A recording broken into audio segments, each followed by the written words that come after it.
नगर था, तो नगर में महात्मा जी आए, कथा सुना रहे थे और महात्मा जी ने कहा कि स्त्रियों की पेट में बात पचती नहीं है भाई, इसलिए स्त्रियों को बड़ा रहस्य नहीं बताना चाहिए। अब वो कह रहे थे, इतने में एक खड़ा हो गया, शाम को बोला, बोले महात्मा जी हम तो नहीं मानते हैं, हमारी पत्नी को तो कितना भी बड़ा रहस्य क्यों ना बता दो, वो सब कुछ छिपा करके रखती है।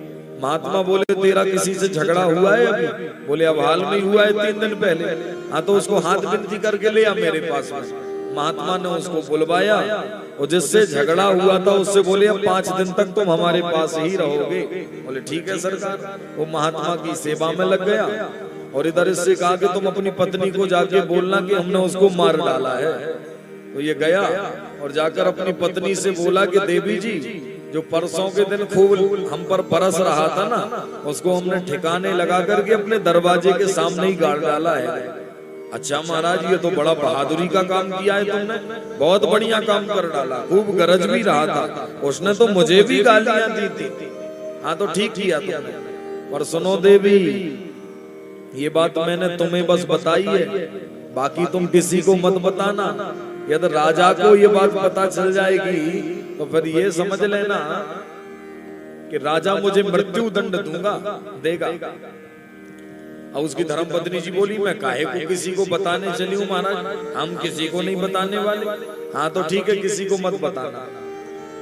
पर एक दिन रात भर तो कैसे भी काट ली माता जी ने, रात भर जैसे तैसे करके कटी और सवेरे जो थी सो सवेरे समय पर, और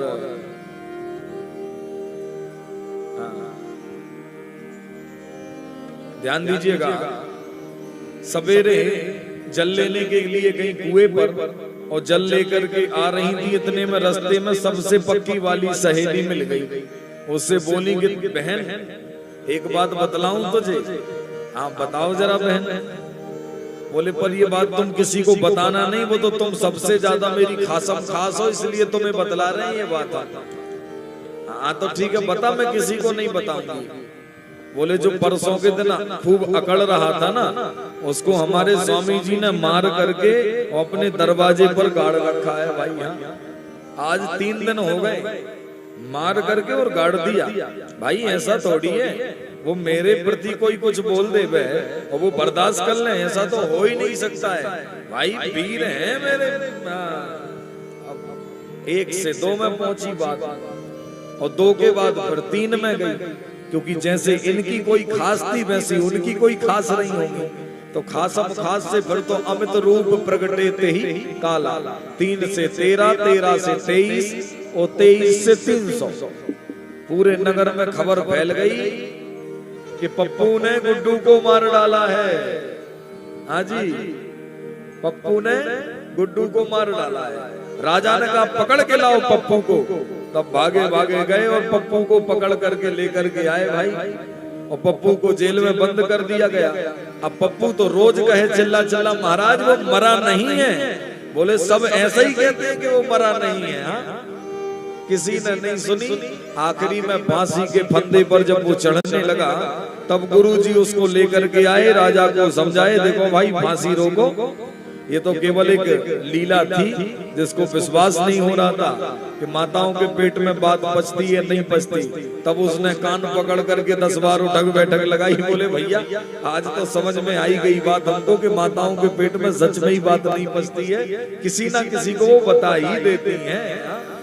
ओ माताओं बुरा मत मानना भाई, तो हमारी बात का, ये तो हम भागवत की लिखी हुई बात बतला रहे हैं। वो श्राप भी है ना आप लोगों को, ये श्रापित भी है माताएं कि आपके पेट में कोई बात पचेगी नहीं, तो श्राप मिला है। तब से तो भाई गड़बड़ा रहा है मामला। सबके साथ तो नहीं होता है, पर कुछ माताओं की आदत तो मीडिया प्रभारी से भी ज्यादा खबर वायरल करने की होती है। बोलो राधे राधे। यदि पता लग गया कि पड़ोसी के घर में झगड़ा हो गया है, तो फिर चाहे घर की रोटी तक जल जावे, चाहे घर का आदमी को चाय मिले पीने के लिए चाहे ना मिले, पर जाकर के पहले नंबर उस खबर को वायरल करके आने की आदत होती है, क्योंकि वो भीतर ही भीतर गड़बड़ाता है ना मामला, वो पचती नहीं है बात। हाँ इसलिए एक वो भाव भी था ना बड़ा प्यारा कि चाहे भाई कितना बैरी हो उसे राज छुपाना ना चाहिए, और चाहे पत्नी कितनी प्यारी हो उसे राज बताना ना चाहिए। बड़े बड़े रहस्य जो होते थे वो कभी राजा लोग अपनी धर्म पत्नियों को नहीं बताते थे, क्योंकि ना जाने भाई किसको वो चर्चा कर देवे, इसका कोई भरोसा नहीं है। यह शास्त्रीय विधान की बात बतला रहे हैं। पहले के समय में होता था, आजकल तो सब वैसे समझदार हो गए हैं, पर कुछ अभी भी हैं। हाँ, ये भी हम बतला रहे हैं, और बाकी अब तो सब समझदार हो गए हैं। बोलो राधे राधे।